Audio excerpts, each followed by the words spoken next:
Ընդդիմադիր ՀԱԿ-ի փոխնախագահ Հարամ Մանուկյանի համար ակնհայտ է. իշխանությունը չի ուզում որևէ մեկին պատժել սահմանադրական հանրաքվեի օրը կատարած ընտրախախտումների համար։ Մոտ 6 տասնյակ քրեական գործերով, ասում էր Մանուկյանը, կալանավորվածներ ու ազատազրկվածներ չկան։ Հատուկ քննչական ծառայությունում եւ քննչական կոմիտեում քննվող գործերը վերաբերում են ընտրական իրավունքի իրականացմանը, հանձնաժողովների աշխատանքներին կամ ընտրությանը մասնակցող անձանց լիազորությունների իրականացմանը խոչընդոտելու, ընտրությունների արդյունքները կեղծելու եւ մեկից ավելի անգամ քվեարկելու դեպքերին։ Պաշտոնական հաղորդագրությունների համաձայն մի շարք քրեական գործերով մեղադրանքներ առաջադրված են։ Ընտրության ընթացքը խոչընդոտելու մեղադրանքով ընդդիմության ներկայացուցիչներին, հիշում է падգամավորը, 2008-ին դատեցին։ Մենք ունեցել ենք մարդիկ, որոնք մինչև 5 տարի հոդված են ստացել, տարիներ անցկացրել բանտերում։ Ինչպես է լինում, որ մի դեպքում նույն հոդվածի որակավորման համար մարդուն 5 տարի հոդված է տալիս, մարդիկ բանտերում են անցկացնում, իսկ այս դեպքում, երբ ունենք նվազագույնը 20 հատ այդպիսի գործ, ոչ մի մարդ դեռևս չի կալանավորել։ Այս իշխանության գնահատականը հետևյալն է, ես իմ հանցագործին պահելու եմ։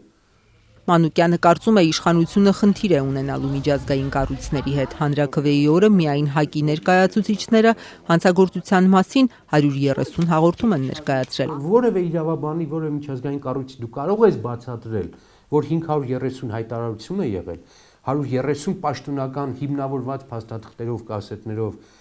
թղթերով, ապացուցող թղթերով գործ է ներկայացրել, 60 քրեական գործ դու ինքդ քո կամքով հայտարարել ես, եւ 60 քրեական գործից 530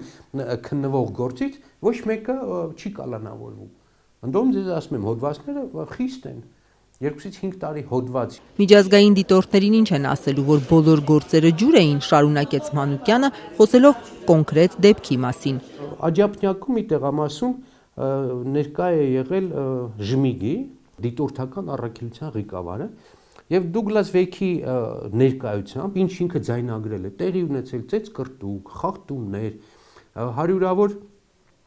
քվեաթերթիկներ, այո, քվեարկած հատակին թափված են եղել, հետո լցվել են արկղի մեջ, այսինքն ակնհայտ խախտումներ, որի համար կարելի է մի քանի հոգի դատել խիստ հոդվածներով, եւ ինչ գործ չի հարուցվել։ Մենք հիմա պատրաստվում ենք եւ այս Դուգլասին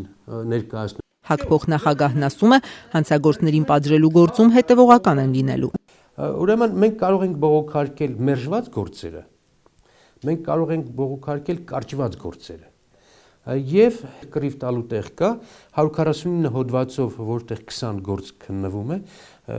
այսինքն մարդկանց ընտրական իրավունքի խոչընդոտելը տեղամասում, այստեղ հեշտ է հիմնավորել, որ տուժողը մեր հանձնաժողովի անդամներն են, վստահված անձերն են։ Եվ եթե դու կարողանաս հասնել այն բանի, որ նրանք տուժողներ են, այս դեպքում կարող ես բողոքարկել 2-րդ, 3-րդ ատյաններ եւ այլն, եւ վերջնական արդյունքում նաեւ եվրոպական դատան։